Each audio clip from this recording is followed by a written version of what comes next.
আমাদের এলাকায় দিন দিন বেড়ে যাইতেছে আবারও বন্যার পানি, কিন্তু এই ভিডিওটা যে আপনারা শেয়ার করবেন না এটা আমি ভালো করে জানি। গত এক মাস আগে আমাদের ফুচকারা বাজারের দক্ষিণ মাথায় এই জায়গা অটো রিক্সা এসে ল্যান্ড করতো, কিন্তু এখন বন্যার কারণে দেখতেছি নৌকা সেখানে ল্যান্ড করতেছে।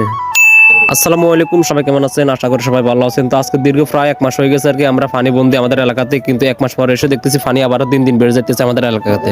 আমাদের আগের ভিডিওতে কাজী ইকবাল কমেন্ট করেছেন হাওনাঙ্গলের ফার্স্ট থেকে, মাহি কমেন্ট করেছেন সাতক্ষীরা থেকে, কাজী শাহাদাত কমেন্ট করেছেন হাতিমারা থেকে। কে কোন জায়গা থেকে আমাদের এই ভিডিওটি দেখছেন তো অবশ্যই কমেন্ট করে যাবেন, ইনশাআল্লাহ সবাইকে রিপ্লাই দেওয়া হবে। এটা হচ্ছে আমাদের ফুচকার বাজার দক্ষিণ মাথা। তো দেখছেন রাস্তার উপর এখন অনেক পানি আর কি। তো এক মাস হয়ে গেছে আর কি, তো পানিগুলো দেখছিলাম এতদিন কমছে, তো এখন দেখতেছি আজকে 2-3 দিন হয়েছে পানিগুলো আবারও দিন দিন বেড়ে যাইতেছে। আর হ্যাঁ, আমাদের ফুচকা গ্রামে যদি কোনো রাস্তা উঁচা থেকে আর কি, তো সব থেকে উঁচা হচ্ছে আর কি আমাদের ইঞ্জিনিয়ার বাড়ির সামনে। তো ফুচকা যে ইঞ্জিনিয়ার বাড়ি বলার ক্ষেত্রে ইঞ্জিনিয়ার বাড়ির সামনে দেখছেন রাস্তাটা কিন্তু একবারে শুকিয়ে গেছে। এদিকে দেখা যায় আমাদের গ্রামের প্রায় 80% রাস্তাঘাট বাড়িঘর পানির নিচে তলিয়ে গেছে, কিন্তু এই জায়গাটা এখনো শুকনো আছে আর কি। তো এখানে পানি উঠতে এখন 1 ফুট বাকি আছে। তো আমি কিন্তু প্রায় সময় কিন্তু নৌকা দিয়ে কিন্তু যাতায়াত করি। তো আজকে যেহেতু ভিডিও করবো